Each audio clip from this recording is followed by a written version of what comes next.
Assalamualaikum warahmatullahi wabarakatuh. Waalaikumsalam warahmatullahi wabarakatuh. Selamat pagi anak-anak. Pagi Pak. Oke ya, sebelum mulai pembelajaran, alangkah baiknya kita berdoa dulu. Berdoa mulai. Raditu billahi rabba wa bil islami dina wa bi Muhammadin nabiyya wa rasulah. Rabbi zidni ilma warzuqni fahma, amin. Oke, sebelum pembelajaran kita absen dulu ya. Muhson Hadir Pak. oke ya, hadir semua. Nah, sebelum memulai pembelajaran, kalian buka pada buku paket kalian. Di situ terdapat kompetensi dasar dan indikator yang akan kita capai. Nah, tujuan dari pembelajaran pada pagi hari ini yaitu memahami arti, kemudian memahami ayat Al-Quran tentang Asmaul Husna. Yang ketiga, mengidentifikasi contoh atau bukti. Yang keempat adalah menghubungkan contoh atau bukti dengan fenomena secara kontekstual. Sebelum itu, Bapak akan bercerita tentang fenomena yang ada di dunia ya. Sesuatu yang Allah ciptakan itu pasti bermanfaat. Sekecil apapun itu, Allah ciptakan memiliki manfaatnya masing-masing. Artinya tidak ada yang sia-sia. Nah, pada minggu kemarin kita membahas apa anak-anak? Al-Aziz, Artinya Maha Perkasa. Terus Al-Adil, Maha Adil. Terus? Al-Qayyum, Maha berdiri sendiri. Oke ya, masih ingat ya berarti. Ya, Nah, Pak. kalau pada hari ini kita amati dulu gambar yang Bapak lihatkan ini. Ini gambar apa anak-anak? Gambar orang berjabat tangan sama bersedekah. Oke ya. Nah, ini ada kaitannya dengan materi nanti yang kita akan bahas. Yang pertama, orang berjabat tangan itu di sini bermakna orang yang saling bermaafan. Kaitannya apa dengan Asmaul Husna?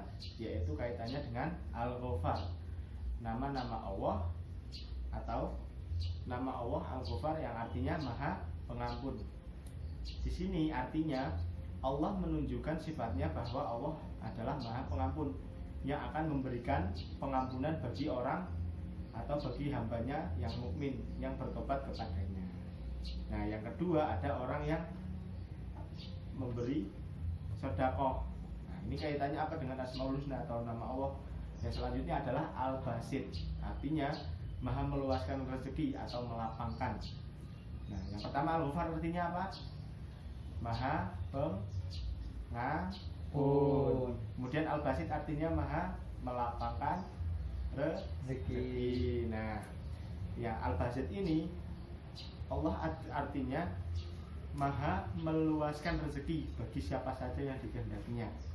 Karena Allah lah yang melapangkan rezeki, juga menyempitkannya dan membentangkan rezeki itu dengan rahmatnya. Kemudian yang terakhir ada An-Nafi, artinya Maha pemberi manfaat. Nah, di sini Allah dalam menciptakan segala sesuatu yang Bapak tadi sampaikan, sesuatu yang diciptakan di dunia ini tidak ada yang sia-sia, artinya mempunyai tujuan dan manfaat, sehingga ciptaannya itu mesti akan bermanfaat bagi makhluk yang membutuhkan atau makhluk yang ada di dunia.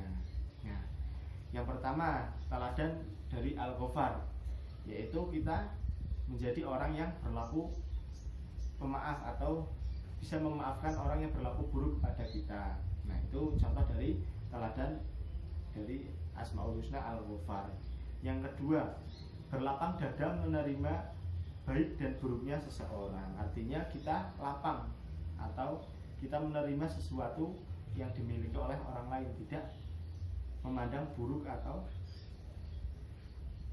memandang sesuatu itu tidak baik. Yang ketiga, ada tidak mengungkit-ungkit kesalahan orang lain. Artinya kita menjadi seorang pemaaf. Allah aja adalah zat Maha Pengampun. Padahal Allah yang menciptakan dan Allah yang bisa mengampuni atau tidak, tetapi Allah Maha Pengampun. Artinya seorang yang bertobat kepada Allah akan diampuni. Tetapi kalau kita memiliki kesalahan kepada orang lain atau orang lain memiliki kesalahan kepada kita, kita akan saling memaafkan atau kita harus memaafkan, tidak mengungkit-ungkit kesalahan orang tersebut. Yang terakhir ada tidak mengumbar aib seseorang. Allah saja menutup aib kita, kenapa kita mengumbar aib orang lain? Nah, yang kedua, cara meneladani al-basid. Ada mau membantu tetangga atau sesama yang sedang kesusahan. Al-basid artinya apa tadi? Melapangkan rezeki. Nah, ini salah satu cara meneladani al-basid. Yang kedua, tidak mengangan-angan anugerah yang diberikan kepada orang lain. Ketika orang lain diberi anugerah berupa harta, berupa jabatan ataupun apa yang Allah berikan kepadanya, kita tidak boleh mengangan-angan, kok itu bukan untuk saya ya, kenapa ke dia. Tidak boleh seperti itu, karena sesuatu yang telah diberikan Allah itu adalah rezeki masing-masing orang. Artinya kita tidak boleh iri, karena Allah maha melapangkan rezeki. Nah, yang ketiga, berserah diri kepada Allah dikala senang dan susah. Artinya ketika kita sedang mengalami kesusahan, pasti kita ingat kepada Allah. Tetapi ketika kita sedang diberi banyak kenikmatan, kita tidak lupa pula untuk berserah diri pada Allah. Artinya sesuatu yang kita miliki itu adalah semata-mata milik Allah. Nah, yang terakhir, menyadari Allah yang mengatur rezeki. Nah, itu keteladanan dari al-basid. Nah, yang terakhir, keteladanan dari an-nafi, karena Allah itu maha memberi manfaat. Nah, keteladanan apa yang dapat kita lakukan? Yang pertama, gemar berbuat baik atau berfastabiqul khairat, berlomba-lomba dalam kebaikan.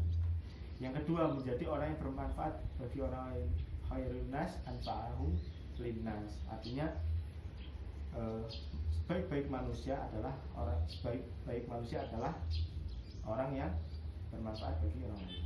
Nah, di sini yang ketiga ada menjadi orang yang bertanggung jawab. Artinya segala sesuatu yang diamanahkan kita harus wajib tunaikan atau kita bertanggung jawab atas amanah tersebut. Yang terakhir ada berperilaku rukun dan damai. Nah, dari 3 nama Asmaul Husna pada kesempatan hari ini Bapak simpulkan, yang pertama, menjadi seorang pemaaf bukan seorang pembenci. Nah, itu salah satu kesimpulan dari Al-Ghafar.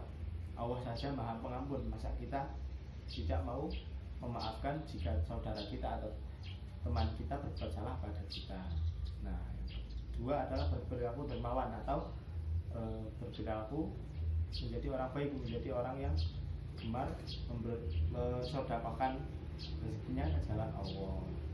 Yang keempat, yang ketiga, senang menolong, artinya ringan tangan untuk menolong, atau ketika melihat teman kita, saudara kita mengalami kesusahan, maka kita harus membantunya. Yang terakhir ada berfastabiqul khairat. Jelas ya? Jelas, Pak. Tadi apa saja arti dari 3 Asmaul Husna? Yang pertama, Al-Ghafar, artinya maha pengampun. Kalau Al-Basid, maha meluaskan atau melapangkan rezeki. Kemudian yang terakhir ada An-Nafi, yaitu memberi manfaat. Ya, udah paham ya. Sebelum pembelajaran selesai atau kita akhiri, di sini Bapak akan menugaskan kepada kalian untuk materi minggu depan. Nah, kaitannya dengan apa? Di halaman tadi yang kalian buka itu ada 3 Asmaul Husna, yaitu Ar-Ra'uf, Al-Bar, Al-Fat. Nah, ini kan belum ada artinya. Nah, besok kalian minggu selanjutnya kalian catat arti dan cara meneladaninya. Nanti Bapak itu suruh maju beberapa anak untuk menjelaskan arti dan cara meneladaninya. Paham? Paham, Pak. Oke. Kita akhiri pertemuan singkat pada siang hari ini atau pagi ini dengan membaca hamdalah bersama-sama. Alhamdulillah.